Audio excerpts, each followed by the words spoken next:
Hey everybody, OCD Mikey, Hi-Fi Guy here for another Mikey show. And today we are in the garage of a friend of mine, Derek, who is what do you call that when you do stuff by night? You mean like a midnighter or something? No, he midnights. like Midnights as a speaker builder. yeah, right. Yes, he's actually Moonlighter. He's a moonlighter. There you go. And so he's building something based. Do you want to tell us here? I'll put it down here. Okay, so we see can. the Yeah, I'm going to need to proportions. go back. All right. Okay. And this is based on what design? Tell us more about what this is here.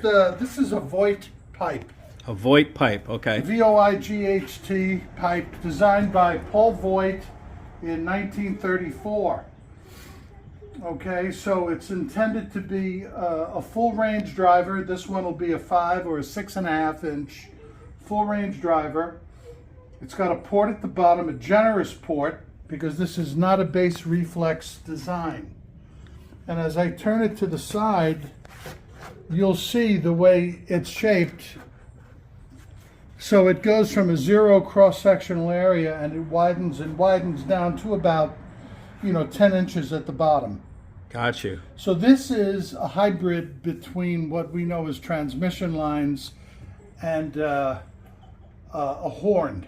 Okay. Because this does act, some people call these folded quarter wave horns when they're this high, but then there's a baffle in between that tapers the same way, but it turns the wave around. Got you. Got you. I like the elegance of this, and it's a very simple design.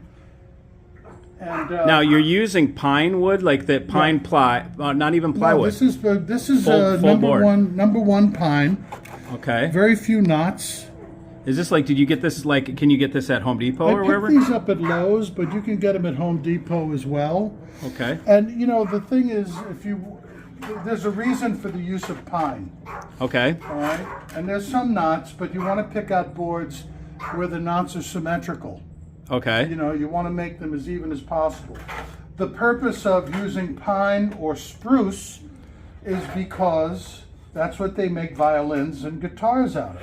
Okay. And this is not a non-resonant enclosure. What we want is for these panels, front and back, to move. Mm-hmm. Like a violin's body will move, like a string bass's body will move, like a guitar's body will move in sympathy with the strings when they're plucked. Okay.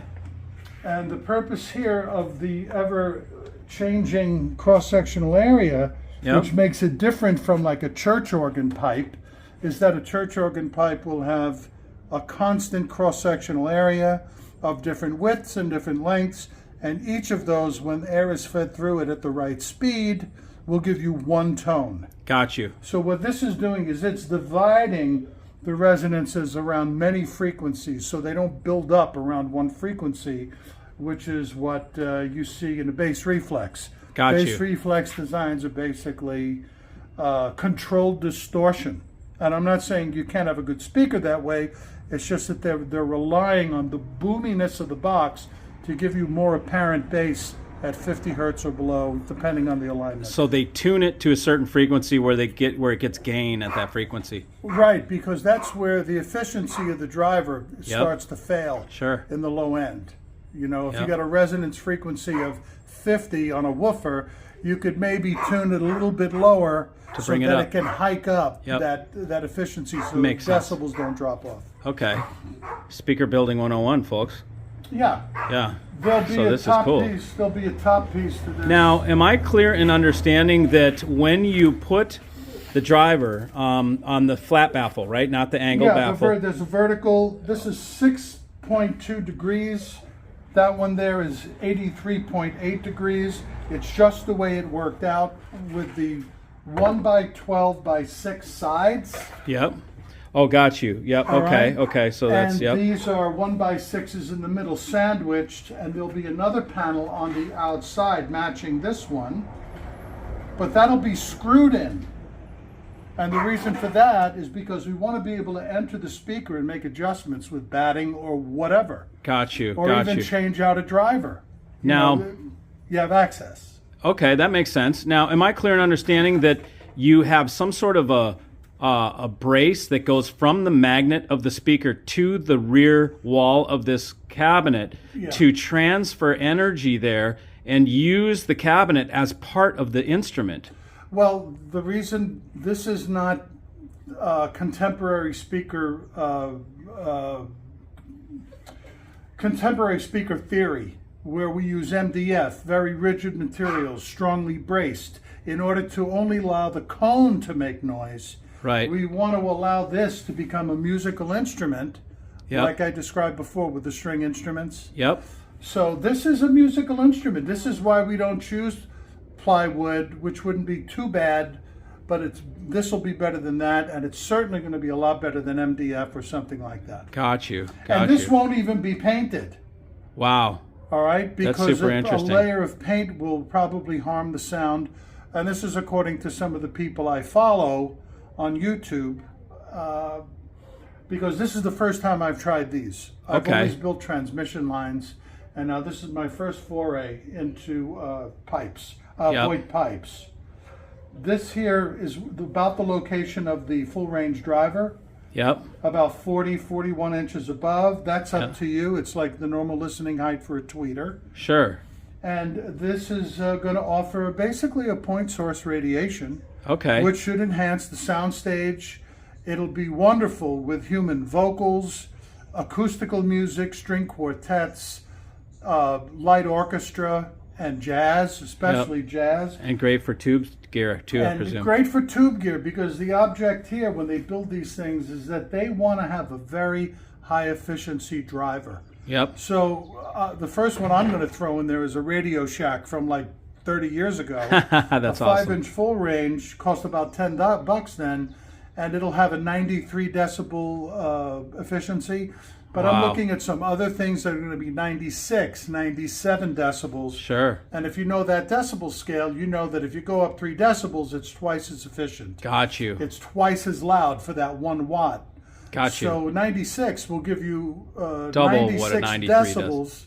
at 1 watt of power. Yeah. That's why people are driving these things. That's ridiculous. With 2 watt amplifiers, Yes. and they're filling the room. Yeah, yeah. Isn't that clever? Yeah. And so interesting. And we've got the other piece here that is being made right here, the second piece. Yeah. And we'll once these are done, would you be so kind as to bring them over and we can listen to them in my room? Yeah, absolutely. Look at this, how light they are. Oh yeah, yeah, man. You know, Isn't they'll that be a something little else? heavier. Yeah. So you asked me about the dowel that will be put Okay, so it's a wooden dowel. behind the driver. They use, this is called the sound bar in the building of violins. Okay. And the sound bar transmits the vibration from the front when you hit the strings, and the bridge and the vibration of the springs in the air actually activate the front panel.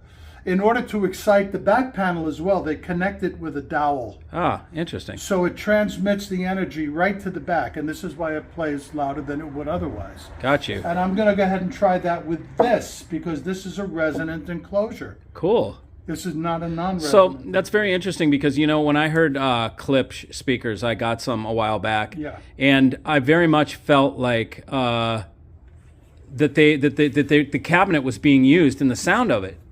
And I was like trying to dampen the sound, and I was like, well, maybe they wanted the cabinet to resonate because I could hear it. It was very much part of the sound. Right. I'm like, it's so much part of the sound, it must be intentional. Yeah. That's what I felt with the Klipsch Heritage series. Right. You know, so I guess this is another riff on that. They make gigantic cabinets, some of the big, the Klipsch. You know, I mean, they're still like world famous, good however stuff. many decades old they are. Yeah, You know? yeah. Good design is a good design. Yeah.